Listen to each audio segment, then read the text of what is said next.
Hello, everybody. Good morning. Welcome to the Fireside Chat. Hope you guys are having a great morning today. My name is Sarah. A little bit about myself. I work for Team Liquid. I am the esports operations coordinator in the athletics department, and I am joined today by Steven. Steven, go ahead and introduce yourself. Hello, I'm Stephen Weitz. I'm the Director of Professional Development at the Able Gamers charity, and I'm happy to be here to answer your questions and talk gaming and do whatever else you would like me to do. Excellent, excellent. So today, our goals today are to talk about, various disabilities and abilities and gaming and esports and our experiences and things that we've struggled with, things that we've seen be successes, things that we'd like to see, things that we are seeing, various things like that. Just have we'll sit down, we'll chat, we'll convo. And it is a fireside chat. I could light my office on fire, but I'm guessing my wife would kill me if I also I'm leasing this, so I'm not setting this on fire. I don't think my landlord would appreciate that. So I should have set up like a little pixel fireplace behind me, right? That just kind of just everybody in the chat, imagine there's like a faux fire going on here, I tried to be folly for everybody, but like imagine there's like a fireplace, because we're not setting live fires for you guys, unfortunately. But so I guess we could start off with discussing why we feel, advocating for disability is important to us a little bit. If you want to go first, too. Yeah, sure. So, I mean, the important thing to note is that, of course, gaming is a really important experience kind of across the board. It's not just about entertainment. While entertainment is, of course, important, gaming connects people, right? It creates social experiences and social communities. It's a creative outlet. It's inspirational. It can give people experiences that they can't find elsewhere. It could also be learning experiences. I mean, I come from an educational background myself, being a former college professor. So gaming is kind of a universal activity that has so many different options. And the idea is we don't want to exclude people from gaming. And of course, the more accessible you make your experiences, the more people can play. So that's what we're all about at Able Gamers, is trying to ensure that people have accessible experiences in games. Yeah. And then for me, on more of the esports side of life, as I deal with mucus, I am always interested in making esports and the esports ecosystem more open and more welcoming to people with disabilities and various ways of going about life. It's not always super easy to enter a workforce with various disabilities. It's not always super easy. Travel can be a large portion of working in esports, and travel is not always easy with various, limitations. And so making various, accommodations better known, making things more accessible, not only just in the gaming space, so that we can get more people with different abilities in the door and interested in gaming and interested in the competitive side of gaming, but also then once they're in esports, being able to better accommodate them once they're there is something that I'm also interested in, because, Absolutely. It helps me, but it also helps more people once they're here, and it helps us get more people with varying backgrounds, and the variety is the spice of life. So absolutely. Yeah, totally agreed. Yeah, esports is an interesting place because it's kind of just starting, I would say, to become a little more accessible, right? Able Gamers recently partnered with Logitech and Mount Sinai and the sports. I actually just blanked on their name, and I apologize for that. But the point is, we just partnered to have the first accessible gaming esports tournament, which went very well. It's going to be a biannual event. So yeah, we're definitely looking to make everything, including esports, more accessible. Yeah, that's really awesome. Yeah. One of the things that you and I actually talked about when we first met before this panel was one of the things that is often overlooked in gaming and esports is like color blindness. That was one of the things that you and I were conversing about. And like one of the little things that you really don't think about is like being able to see what the hell you're looking at on a screen when you're playing a video game.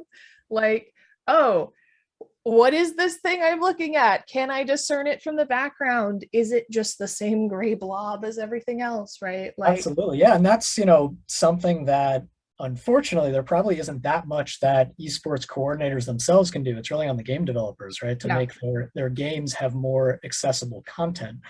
One of the things that we do at Able Gamers actually, so as I said, I'm the director of professional development at Able Gamers. One of my key jobs is working with game developers to kind of help them make their games contain more accessible experiences. So we do training for developers that gets them certified training in our accessible player experience approach to game design and game development. And we have a slew of things that developers can do to create those visual experiences, basically overcome the barriers that people with color blindness and other visual impairments have when they're playing games. yeah. I will say, ironically enough, it wasn't something I had even considered or thought of, because colorblindness doesn't affect women in the same way it affects men, right? Like, just biologically speaking, eyes work differently. And it was a pro player on the League of Legends side of things who is now just a full-time streamer by the name of Sneaky, who used to be avid watcher of streams. I don't watch streams as much these days, busy with work. But I was watching a Sneaky stream and he just happened to mention color blindness. And I was like, oh my God, there's so many like primary style colors and colors that you wouldn't be able to see. And he ended up finding like a filter online that he could put over his screen to kind of show everybody what it looked like. And I was like, oh God. Oh, totally. How are you a pro player on this game? Like, I don't even know if I can play League looking like this. One of the funny things that I found, and I won't name names, but there's a game company with a specific game that basically what they did is their approach to solving color blindness was that they used one of those color blindness filters as something that you could turn on in the settings without realizing that all that does is show the screen as what it would look like for someone with color blindness. It doesn't actually solve the problem for people that have color blindness as a disability. So yeah, it's a lot more complex to solve those problems than to just put on a filter. But those filters are great to A, show someone else, what you're experiencing, and B, during the development process, you can use those filters to kind of pinpoint the problem areas, right? Yeah. Things that you need to change colors of, increase contrast of, put in what we call second channels. So channel is basically a way that you get information, right? So sound, sight, sound, and touch being the three main ways that we get information from a game. So if you put in a second channel and you're not relying just on visuals, it will help people with visual impairments to also be able to play your game. Right. That makes sense. So like a voiceover for visually impaired people, or like a text on the screen for hearing impaired people, that sort of thing. Absolutely, yeah. That makes sense. Okay, we can't get away with talking about games and not talking about this thing that I did no research on before coming into this, but I randomly saw, because YouTube algorithms are scary and they really, really are tailoring ads to me, even though I absolutely have the ad tailoring off because I know that it tracks you and everything. Which, kids, turn your ad tailoring off. But they showed me an ad the other day for, apparently somebody somewhere has developed a video game for people with ADHD, and it is a prescribable video game. Interesting. I have not yet looked into this at any length. I haven't either. That's something I'm going to look into. Right? Like, I just learned about this. It's just like a brand new thing that's happening. I don't know if it's in addition to medication, but I saw it and I freaked out and I was like, what? So that raises all kinds of questions. So do you need a prescription to play the game? You do need a prescription. It did say that you need to talk to your doctor and you do need a prescription for the video game. And are they going to run ads like the pharmaceutical ads? Ask your doctor about ADHD Quest or whatever. It did say that. Yes, it did straight up say in the ad, it was like a pharmaceutical ad. And it was like, it had a little boy, because ADHD is still more often associated with young boys than women. Whatever, we'll get there. But it was very interesting to me, because people, as we go through time, are starting to understand that, video games can be used for various things. Like, Oh, absolutely. we're not just using video games for, helping people with various disabilities or making them more accessible. Like surgeons who use Mhm. non-invasive tools use video games to help them get better at using those non-invasive tools while they're in school. Like people have Absolutely. made video games tailored for that. So I just thought it was really interesting and I wanted to absolutely tell you and mention Oh, it during I'm this definitely looking panel. it up. So I looked it up right now, Uh-huh. assuming this is the right one. It's called Endeavor RX, and I That's don't want to it. in any That's way it. create a commercial for this because I have no idea how well it works. Mm-hmm. So I had mentioned that I was a college professor in a previous life, and one of the things that I did a lot about, I did a lot of talking on, I did a lot of training on, was educational games, which have a lot of Yeah. overlap with training games and so on. And in my experience, educational games, the vast majority of them are, shall we say, not very good. Yeah. It's basically just wrapping a quiz up inside of a game like experience. And while games absolutely have the power to educate and to heal hypothetically, in a situation like this, Mhm. it's tricky to do it right. So I I'm definitely don't want fascinated to and want to get advertise my this hands thing, on it. yeah. Yeah. Like I'm That- thinking about asking my doctor, like, is there an age limitation on this? Because I have diagnosed ADHD. Like, is there That's an age limitation on this? Can I get prescribed this? Like, can I check it out? Like, because it claims to quote unquote help with attention. Like, you know, Yeah, and the interesting thing about that too is that I can almost guarantee that there are game experiences out there right now that are not designed specifically to help with ADHD, which yeah, likely would, and yeah, perhaps would better than this. But again, I have no idea what this is. So, yeah. Well, and my the whole thing on it is like, does it actually help with your attention or is it just a prescribed video game for your child to hyperfixate on that you are right. thinking is okay for them to hyperfixate on them because it's been prescribed by a doctor? You get what I'm saying? Oh, totally. Like, is it a placebo effect or is it actually like good? That absolutely. And there's a lot of research that would need to go into that, which hopefully they did, but Yeah, I don't know I that. would assume they did for, I mean, I don't know if it's FDA approved. So there's that as well.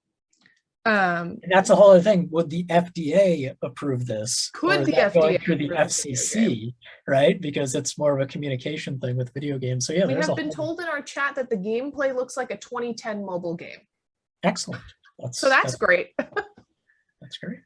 But I thought it was very interesting and it warranted being brought up that, video games are possibly being considered by the medical community as a quote That unquote and that for various that is, I would say, a positive step, kind of across the board. things. Mhm.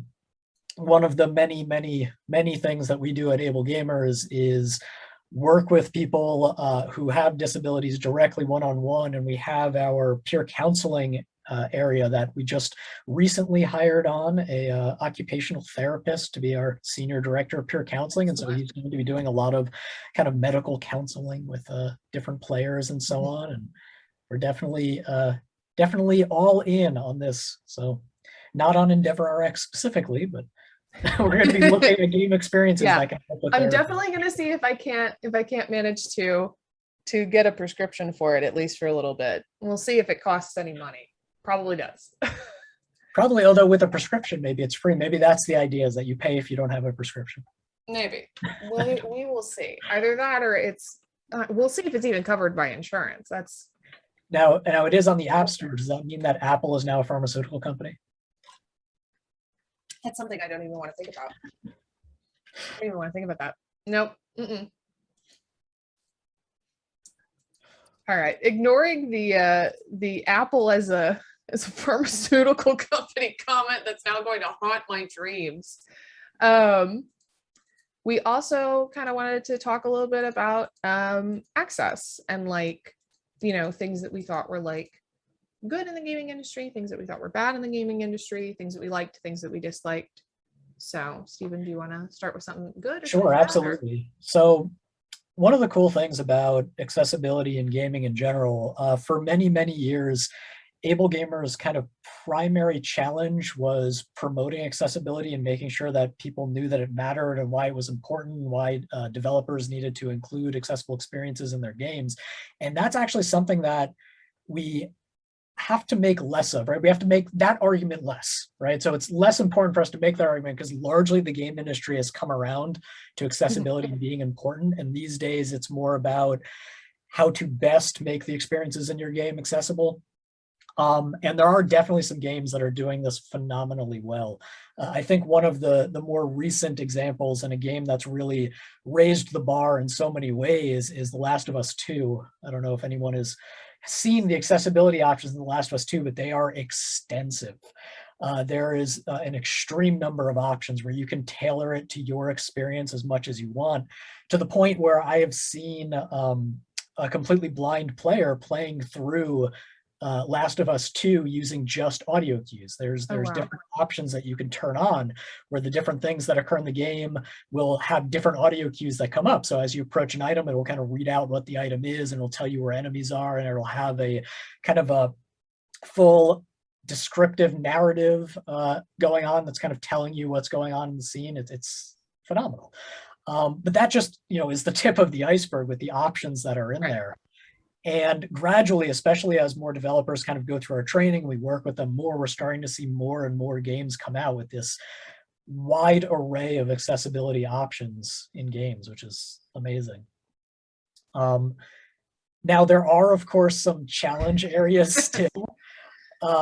Virtual reality being one of them. I'm a huge virtual reality booster. I love VR. I play VR daily. Literally, that is my nightly exercise, is going into Beat Saber, right, and playing VR. But it is a massive accessibility challenge because I can't play.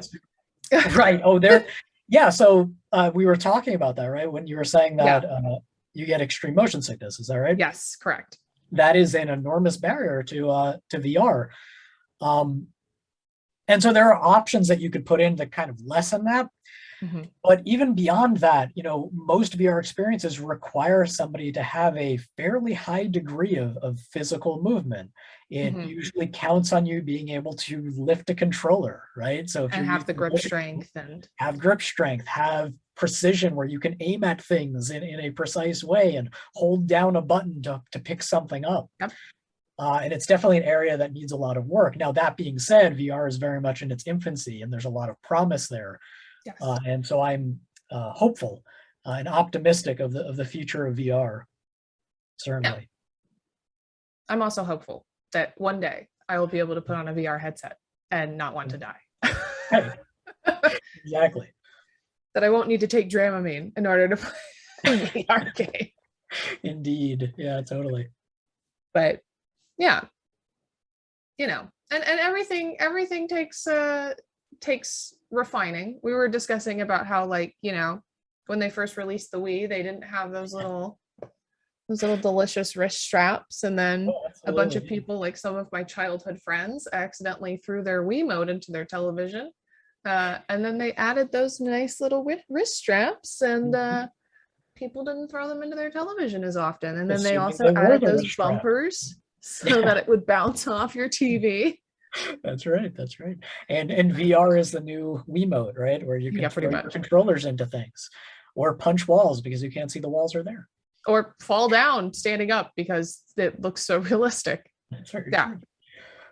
Yeah, totally. And the Wii is another example of a lot of those games were not particularly accessible because, again, they required a lot of physical motion without really the options to fine tune that or have alternate control schemes, right?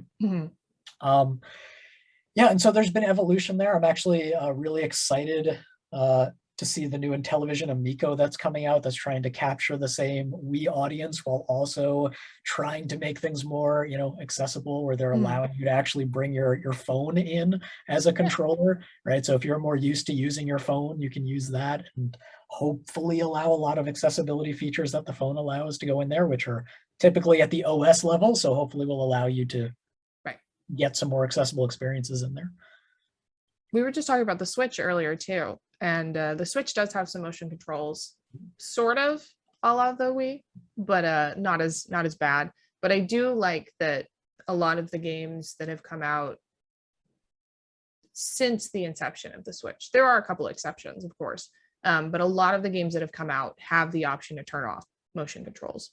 that a lot of them have the option to have button presses instead of motion. Absolutely. And so I like that because I have a bad case of gamer's thumb in both hands. And so to not have to sit there and like hold a button and shake my wrists wildly is very lovely, so that I don't like kill my hands and see my orthopedist again. And he's like, do we need steroids again? And I'm like, please, God, no. So then I just have to press the buttons and it's much better. But you know, the option to just change it, or even like the option to remap stuff too, I really like as well. Like I know that that's a much older feature, but it is. Oh, absolutely. It's nice to remap.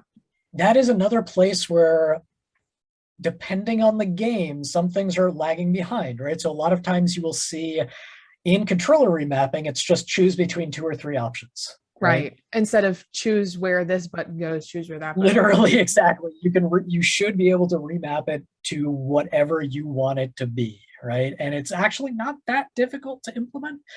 So it's something that really should be there in every game. And of course, there are a huge number of modern games that do that exceptionally well, where you can go in and remap controls to your heart's content however you want.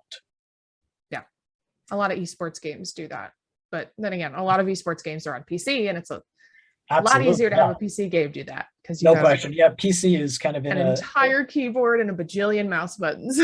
Yeah, and that's another nice thing about more modern console experiences, that you can plug in keyboards and mice and so on, and get some of that PC customization going in there. That actually brings up another interesting point that we actually get a question from developers a lot, is can we just rely on the system level controller remapping, right? So if you're familiar with how, you know, PlayStation or Xbox does it, they have in the OS itself, you can go in and customize your controller to have, you know, every time you hit the A button, it sends the R1 signal, right? Or something along those lines. And while that's hypothetically good, there are a lot of issues that can arise from that do require developers to have their own customizable remapping in game. So let me give you an example. So let's say you are designing a game that is a brawler, right? So you're, you know, side-scrolling, beat 'em up type game. And you have, by default, it mapped that the A button is going to be punch, right? So you're punching with the A button, and the idea is maybe you don't use the A button well because your thumb, you know, you have difficulty using your thumb like so, and I'm going to do this because it's fun. But instead you want to use the trigger because this is a very different motion than this is, right? So you system level remap so that the trigger sends the A button. But then later on in that same game, maybe you have a driving sequence and your game has mapped the R1 button to be the thruster for your control, for your driving. Well, system level, you've told them that A and R1 are switched. So now you have to hold down the A button as your you know, accelerator, because you've switched at a system level. On the game level, you could have different controls set up for those different game experiences. So when you're driving, what do you want your controls to be? When you're fighting, what do you want your controls to be? And that's something that a system level remapping can't do, because it doesn't have that fine degree of knowledge of what's going on in the game. That makes sense. Now, on top of that, there's also the prompts that you get, you know, like, so press A to do this. If at the system level, you've remapped it to say, press R to do this, that's a whole different level of abstraction, right? So generally speaking, having that game specific controller remapping is pretty important. Yeah, I'd never thought about that before, because that's a really good point. Like when you do change a button, and then you have a different experience, because there's always that one stupid mission in the middle, especially with older games. Like there's always that one stupid, it's either a racing mission or a tailing mission or something. Absolutely. And you all of a sudden have different controls, and it's like, I have to relearn this, or like Blitzball in Final Fantasy X, and it's like I'm suddenly playing a different game. Totally. And taking that to the next level, I mean, where this applies to esports is that you might have different characters in different games that have different moves that they do and kind of different, you know, strengths and weaknesses and so on. You might want to custom tailor your controls to a specific character. So the idea is when you choose this character, this is your control scheme. When you choose that character, it automatically changes, and this is your control scheme. Yeah. And I believe Overwatch does that pretty well, if I'm not mistaken. I could be wrong, but I think that they allow for your guess is as good as mine. I have actually never played Overwatch. what can I say? I'm a console gamer at heart. They hooked me with League of Legends, and like I've tried Dota a couple times, but at the end of the day, I'm still a console gamer. So Yeah, no, I'm there with you. I actually, even though I have like 2,000 games in my Steam library, I'm still a console gamer, and I've probably played like 5 of those Steam games because I'm very bad at this. yes, no, that's me as well. Yes. The Yep. enormous backlog that you never get to and just keeps growing. You start playing through one and you're like, oh yes, and then you're like, oh, but this one that I really love is calling my name. Let's replay that one for like the 40th time. Yeah. No, that Totally. happens all the So I time. see a chat person saying if they could custom key bindings for different league champions, that would be such a quality of life improvement. I totally agree. Right. And let's get Riot Games on that, right? To get some individual character key mapping. Also, I'm getting a face palm for not playing video games. But yeah, that would be really great because especially with League, I can speak to this personally. There are champions that I prefer to have the auto cast on. So like when you press a button, it just casts it. And then there are champions that I prefer to not have auto cast on. So like you have to either click it or press it again, right? Like I totally understand that and I agree with that. Like it'd be really nice to either be able to map the buttons differently or even to just have those pre-settings. And you can do that with items. Like you can set it up so that your item shop changes from champion to champion. So it'd be cool if you could do that with buttons as well. But Definitely. we also have another topic that's being requested of us in the chat as well. Ooh. That we were also going to discuss. It's on our little list. Our handy dandy little cheat sheet. Our little cheat sheet. The discussion on quote unquote easy modes. Oh, easy modes. That's a fun one. That discussion. So, yeah, so I imagine everyone is familiar with this debate, which has led to the get good argument, which I despise. But yeah, so easy mode. So there's a huge debate out there of, do difficult games. Specifically, it's come up based on Souls-like games. So Dark Souls and Sekiro and Demon Souls and all of the various Souls-like clones that are out there, do they need easy modes? And the thing to keep in mind is that easy modes are kind of a catch-all that aren't all that helpful in the long run. And the reason is, there's a few reasons.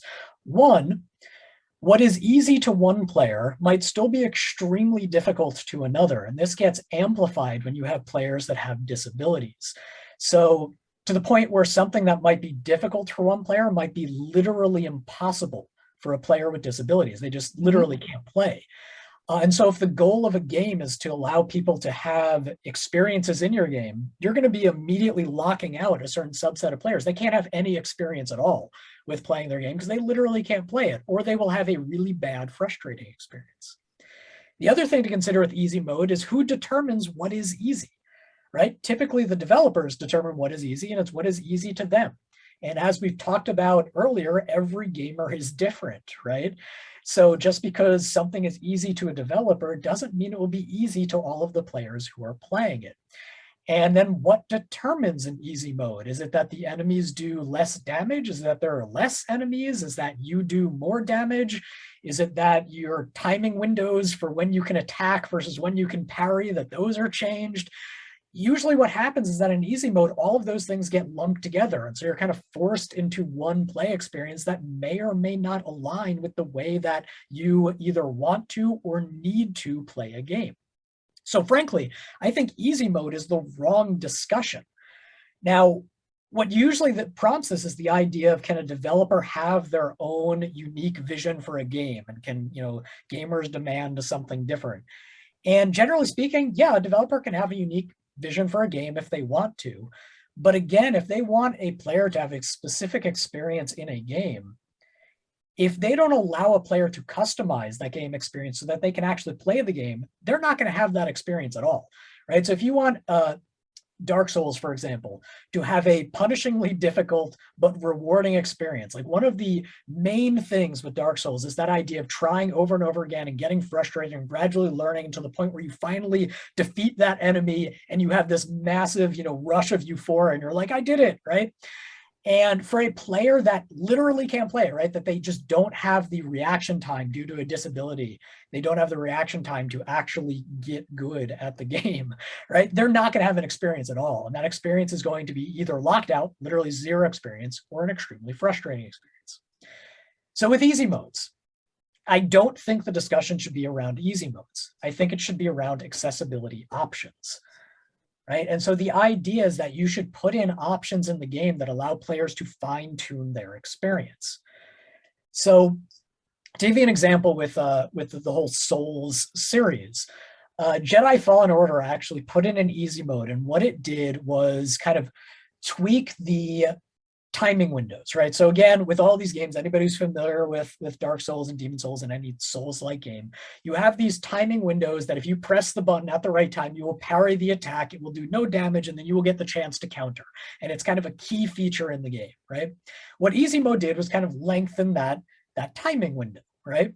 Which is cool. It allows people with slower reaction times to play the game. However, it didn't just do that. It also tweaked the damage that enemies did to you, right?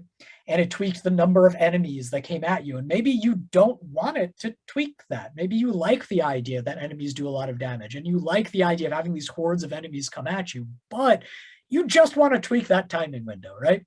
If instead they had just had an accessibility options menu where you can go in and have a little slider that kind of adjusts the timing window for the parry, there you go. That allows an option for the player to fine tune it to their experience, either the experience they want or the experience they need.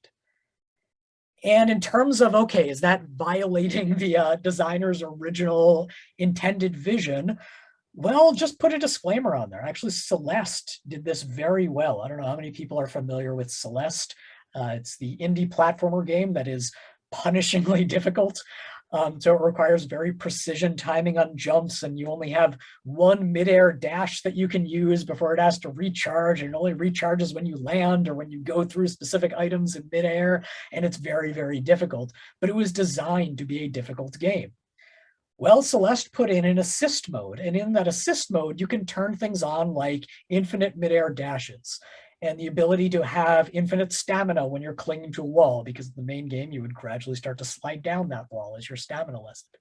But the key thing about this is when you first enable assist mode, it has a pop-up. And the pop-up says, Celeste was designed to be a difficult game. And we believe that this is kind of part of the game experience. We recommend you try it without assist mode first.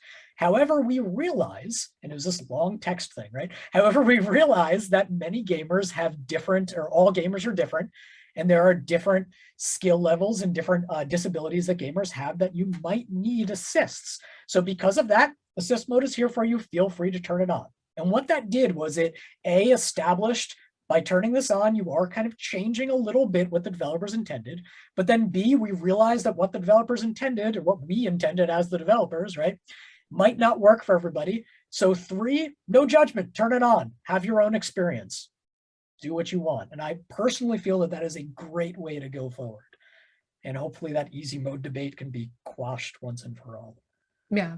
Alien Isolation actually did something kind of similar in their menu, because hard mode in Alien Isolation is actually the recommended developer, which, to be perfectly clear, I started my campaign on hard mode and got stuck in the San Cristobal Medical, and the damn thing wouldn't let me out. And so I had to switch to normal mode to get out. Yeah. Because it wouldn't let me out, because the AI learns, right? Mm-hmm. And in the front menu, it says like hard mode was the mode that the developers created. Like this was the mode that we wanted everybody to experience the game in. But like, we get that it sucks. Like this alien learns, the AI learns, like we understand. They're like, you might want to try normal first. You might not want to start with hard. It literally like says that in the opening. I'm paraphrasing because it's been a while since I played. But, right. You know, now, the Alien developers understood too. They're like, this might be a little rough. You might want to start here. If you want to go from there, it's here when you're done. Absolutely. Now, it's been a while since I played Alien Isolation, which again, I love that game. And just to clarify, I'm a huge fan of the Souls games. I love them. I like having that punishingly difficult game experience, but I know that that's not for everybody. Right. it's been a while since I played Alien Isolation. Were you able to switch the difficulty back and forth mid-play? Yes, mid-game, and it doesn't affect your save file. Perfect. Yeah. Which is another thing you should be able to do in every game. Absolutely. Yeah, totally. And again, imagine that could be taken to the next level where you're like, you know what, I like a lot of the difficult aspects of hard mode, but this one thing is frustrating me. Well, what if there was an option in there to kind of fine tune? So the alien intelligence, you can kind of slide up and down, but not necessarily how the other enemies behave or whatever else it does on that. Right. Part, right. And it's just, there's this one little part, and I've watched a couple playthroughs, and a bunch of people get stuck in this part a lot too. There's this one little part in this one little corner of medical where it can just really easily get you stuck. And how it learns is the longer you sit there, the more it knows you're there. And I ended up getting in a rut. So basically, like, I ended up in a save file where it auto saved where the alien had learned where I was, and it wouldn't let me out. So I had to switch to normal to get out. And then once I started playing with normal, I was like, oh, I don't feel like I'm dying all the time playing this game. This is a much more enjoyable experience. I'm still scared because this thing is still like breathing down my neck, like, hello, how are you? Can I talk to you for a moment? Are you busy right now? And I can still hear it clunking above me, and I'm still just like, ah, right? Can I interest you in a quick and painful death? Right. It's still very scary. It's still doing its job. The game is still great, but at the same time, it's not so oppressive that it's like every 10 seconds, I'm like overstressed. Right. So, absolutely. And if I did feel like it was too easy, I could in game, when I wanted to, bump it back up to hard. Definitely. Which is always nice. So that just made me think of, to combine our earlier conversation of VR, there actually is a VR mod for Alien Isolation. I've seen, yeah. You'd be terrified by the alien in VR. Yeah. I watch Up Is Not Jump, and he did a little video about it, and he was like, you will poop your pants. So yeah. I could take some Dramamine and then poop my pants. So there you go. It's a wonderful evening. Mm-hmm. Sure. But if wonderful is being absolutely scared, literally out of your mind. Which kind of brings us like to another topic that we have on our little cheat sheet here, which is it's okay to be crap at games. Oh, like, totally.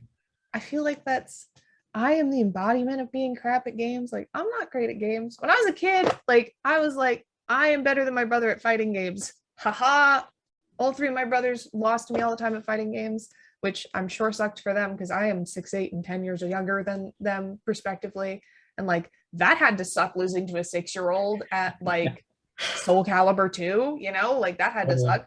But like nowadays, like, I'm not very good at video games, man. I'm not good. Totally. And I kind of feel like so I mean, I'm a gamer, as you can imagine, right? And you could tell by my background and where I work. It's not obvious. Not obvious at all. But yeah, I totally suck at a lot of games too. I mean, I don't play Fortnite, for example, because I'm really bad at, multiplayer shooter type games. I'm pretty good at like single player shooter, but multiplayer has a whole other playing style where people are constantly switching around and jumping and moving all over the place, and I can't do that, right? So I was playing with my much younger cousins, and they were making fun of me for how bad I was at Fortnite. I was like, if you load up Mario Kart, I will beat all of you. No time at all. Get on N64, see what happens.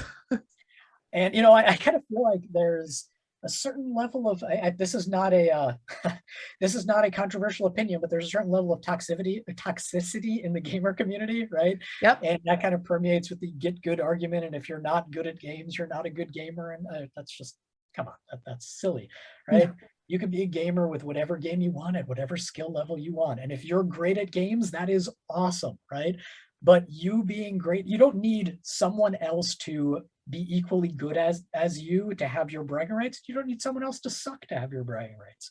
How someone else does in a game has no bearing on you, which actually goes right back to the easy mode discussion, right? I feel like there's a lot of people out there like, if you put an easy mode in this game, it will ruin my experience for the game. How, right? You play how you want to play. Yeah. Right. Let other people have their, options that they want to tweak because people need accessibility options to be able to play the game. It has no bearing on how you play. What was that? Word Yeez on competitive. agrees. Yeah, totally. But people who punch down annoy me so much. Yeah. Totally agree. Yeah. I mean, accessibility isn't there to remind people who don't need, and I think this is something that I've dealt with as well. Like anytime I talk to people about like anytime I need something that's a little extra or, you know, something, because I present very non-disabled, right? Even when I did used to have physical problems that I no longer have, I've hit my mic, that I no longer have, I presented very non-disabled, right? Hidden disability is very much me. So anytime I do, and I mask pretty well, so anytime I do kind of need something, it's very much like a, well, why do you suddenly need something kind of scenario, right? And I think that that's something that would be better for all of us to understand, is like, just because things are being added for other people doesn't mean that you have to deal with it, right? Like if you, it's like having a taco bar, right? It's like when we go to Qdoba or Chipotle, right? Like if you want the guac, you get the guac. If you don't want the guac, you just say no guac, right? Like if you want this salsa, you ask for it. If you want like the little crispy tortilla things on top, if you want the cheese, if you want the, you know, you pick what you want and you don't pick what you don't want. And I think that the idea that, like you said in the chat there, you know, not everybody has to be, and you know, I would even challenge you not to use the phrase try hard. You have a fun time at games, playing games, and you have a fun time being good at games and challenging yourself. And I would even, you know, encourage you not to use the phrase try hard to describe yourself, because you are not bad for being good at games, and trying your best at games and caring about the outcome isn't a bad thing, right? Absolutely. So you're enjoying your games and you're being good at games, just like I'm enjoying, right before we started this panel, changing all of the walkways in my Animal Crossing island to be fall appropriate, right? Because Absolutely. it's fall. But, you know, I think that that goes both ways. I think that we don't just demean people for easy mode and for being casual and whatnot. You know, we used to have filthy casual as a thing back in the day. I think we also demean people for being, you know, for trying to be too good, which is weird to me because I work in the professional gaming industry, Totally. right? Like, absolutely. The people who are helping run the stream right now, everybody who's managing this channel, myself included, like we all exist here right now today because professional gamers exist and we all work for a professional gaming team, right? Like that's why I've always thought that like try hard and stuff like that is so weird too, because if you enjoy a game and you spend time and effort and energy and mental capacity to get good at it, and you have the capabilities to do so and the accessibility to do so, like kudos, man. You deserve Agreed. praise for that. Totally agree. So, but the opposite is also true. If I want to jump on League of Legends and get in an ARAM and be like, I don't know what this champion does, that is also cool. Totally agree. And I think I'm going to lobby able gamers to have gaming as a taco bar be our new motto. The gaming taco bar. That's right. The Gakko bar. The taco bar, right? Is that kind of works, I guess. Although it sounds too much like guac, which also fits with a taco bar. Mm. And I'm also going to lobby developers to have a crispy tortilla option that you could turn on in every game. Okay. I don't know what it'll do. I'm absolutely down for this. I don't know what it would be either, but I'm absolutely down for the crispy tortilla topping option. Turns all weapons into tortillas. Ooh! And they're crispy, so they're a little harder, right? So you can still Yes, so they do a little bit of damage, yeah. Especially if the corners hit, like it's a chance to crit. I like that. Totally. I like that. That's great. Oh, I like that a lot. Okay. Uh-oh. We're out of topics. Oh no. Well, so one thing I do want to say, so, you know, with all of the people that are hacking Liquid right now, right, with your Liquid Hackathon or whatever it's called, if anybody is interested in implementing more accessibility things into whatever they're doing, they can go to accessible.games. which is a site that Able Gamers has set up. And on there, you can actually find a whole series of accessibility patterns that are APX patterns, accessible player experience. And what the APX patterns are designed to do is for developers, while they are developing their game, to kind of think through accessibility problems from day one, right? So it doesn't become a challenge to implement later on or become expensive to implement later on for those that are working at, a professional game studio where you spend money on things. So that is out there. They are open source. The idea is you can just go and look at what these patterns are and how they might help you. Now, if you want a deeper understanding of the patterns, we do offer professional training. Like I may or may not have mentioned earlier, we have a certified APX training that we offer. We've trained hundreds of game developers who are now APX certified and working to make their games into more accessible experiences. You can also find out that information at accessible.games as well. Excellent.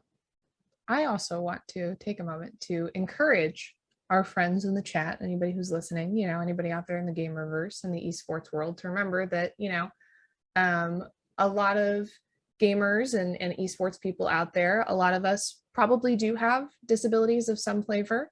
Gaming is a great escape, and there have been tons of studies on gamers as a whole, and a high percentage of us have various types of disabilities. Absolutely. So it's great to remember that a lot of us have things that you might be able to see. Some of us have things you might not be able to see. And it's a really great idea to, be aware that there is always more that we can do to support each other. And there's always more that we can do to be cool gamers who like to help out. And sometimes all it takes is like a little heart in the Discord chat, or like a stupid meme, or, like a little, what the heck are you doing, kid? Love you. You know what I'm saying? Totally. Yeah. I mean, and you bring up a great point too, that, disability is a wide ranging group, right? It's not monolithic. And so there's a lot of people with invisible disabilities. And as a matter of fact, I mean, there's been the discussion of, how inclusive should esports be for accessibility? And I would argue as inclusive as possible. But the point is that there are people right now who have various disabilities and who identify as disabled who are playing esports, and you might not realize it. I mean, you obviously have the profoundly disabled people like Broly Legs, right, who has a clear disability and is doing amazing things with esports, and he's masterclass Chun-Li fighter. Could absolutely destroy everybody that, he's amazing. Like literally anybody in this chat would never have a chance against him. Absolutely, no question. And you also have people with completely invisible disabilities, right, that are playing and you don't realize that they're disabled. It's a wide spectrum, certainly. So yeah, disability. And the thing is, I would argue that more people than you realize have disabilities where they might not even acknowledge it, or I wouldn't even say acknowledge it. They might not self-identify as having a disability, right? There are a lot of different cognitive disabilities out there that a lot of people have that maybe they know that they have and they're fine and they just deal with it and they adapt, that other people might classify as a disability. So it's really a wide-ranging category. And the other thing that I want to point out is that everyone is getting older, right? And the likelihood of developing some type of age-related disability as you get older is very high. So the more that you create accessible experiences in games now, the more you're helping your future self, right? If you want to go back and play games when you're older and you suddenly have disabilities that are age-related, well, the more accessibility options that are in there, the more you're helping your future self. Oh, I can actually attest to that. Let me tell you guys a funny little story right before we wrap up. I got into esports through League of Legends, as I've mentioned League quite a few times. Hello. And my dad at one point was like, my daughter plays League a lot. She talks about League all the time. Now she writes about League, a couple jobs back. Well, why don't I give this game a try? My dad, back in the day when games were first invented, was an okay gamer. Fine motor skills, hand-eye coordination, never really my dad's strong suit. And yet when he was in the army, they trusted him with explosives. I don't know why, but they did. But so he gets on League of Legends, obviously brand new account, can only play with bots, goes through the tutorial, whatever. This man had the hardest time just figuring out how to move and auto attack, which for those of you who don't know how to do that in League of Legends, you click your mouse, you right click your mouse to move, and then you right click a minion to attack, and then you move and click, like you're just clicking. He had a hard time figuring that out and getting that down while also pressing abilities, which are QWER, right? So he had a hard time maintaining that. And he was early 60s, I think. So just in case you guys are wondering what that could possibly look like, it could be something as simple as fine motor skills with being able to handle things like learning a new game like League might be impossible for you when you're older, like my dad is, you know, my dad has a huge range of knowledge when it comes to sports. Like I'm not one of those sports ball people. I know a ton of different sports, how they work. I can watch a football game and be like, that ref called that incorrectly. That was definitely like this kind of a foul, blah, blah, blah, right? Like he didn't call that holding. That was definitely a holding. That wasn't a charge. What is he doing, right? Like I know what I'm talking about. And I've been watching sports my whole life, and my dad has too, and we can sit there and talk sports to each other for hours. He can't watch a game of League of Legends and know what's going on, even though he's been watching for years with me, and I've explained things to him, and he somewhat understands some of the ideas and objectives. He still struggles to understand what's going on in a game of League. And it's been almost a decade since I started playing League and started watching and everything. So just be aware that that's sort of the level you're looking at when you hit those kinds of ages, right? Like getting up to date with that kind of stuff is a little rough. So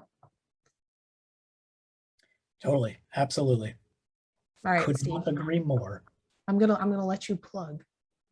Let me plug. Yeah, so well, I'm plugging Able Gamers, right? And making sure that your games are accessible. I also do want to note that I will be judging projects for accessibility. So your projects, as you're completing them, you're gonna have to impress me, right? Bonus points for people that put in taco bar content. No, I'm kidding. No bonus points. I can't do that. Would not be fair. But yeah, no. So I'll be judging accessibility aspects of projects. And yeah, so definitely, like I said, if you go to accessible.games, there's all kinds of info that will help you make games have more accessible experiences. And if you have any questions, feel free to reach out to me at any time. It's Stephen White's at ablegamers.org. I could probably put that in the chat there, unless someone else wants to. I can put that in. We're gonna let him type. Work. I think that worked because I'm typing at a distance on my second screen. That appears to be correct. Feel free to shoot me a message. I'm always happy to help.